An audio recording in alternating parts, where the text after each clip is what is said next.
आदमी को अचानक पता चला कि उसके घर के फर्श में एक छेद है। उसने धीरे से नीचे देखा और पाया कि वह अपनी खूबसूरत पड़ोसी को देख सकता है।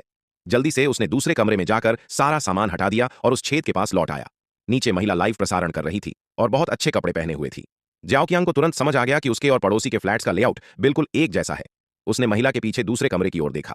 इस दौरान महिला ने अपना लाइव प्रसारण समाप्त कर दिया और बिस्तर पर जाने की तैयारी करने लगी। जब लाइट बंद हो गई तो ज्याओ कियांग ने सावधानीपूर्वक छेद को ढक दिया।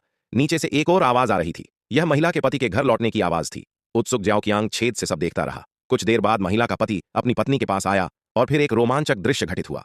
यह सब देखकर ज्याओ कियांग बेकाबू हो गया और उसे रोजाना यह सब देखना आनंददायक लगने लगा। एक दिन ज्याओ कियांग को पता चला कि महिला का पति एक पुलिस वाला है। महिला अधिकतर समय घर पर अकेली रहती थी क्योंकि उसका पति ड्यूटी पर चला जाता था। लेकिन फिर कुछ अप्रत्याशित हुआ। महिला ने उस दरार की ओर देखा। इससे ज्याओ कियांग डर गया और जल्दी से छिप गया। महिला ने जानबूझकर या अनजाने में अपने सफेद पैरों को घुमाया।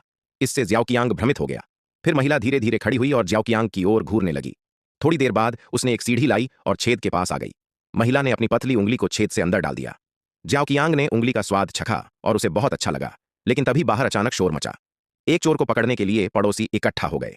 चोर ने एक व्यक्ति को बंधक बना लिया, लेकिन पुलिस वाले ने आकर उसे काबू में कर लिया।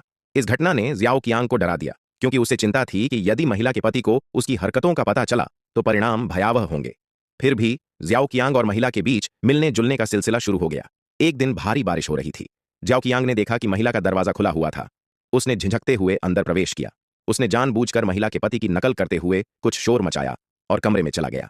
वहां उसने देखा कि महिला बिस्तर पर लेटी हुई है, लेकिन उसे पता नहीं था कि वह आदमी उसका पति नहीं है।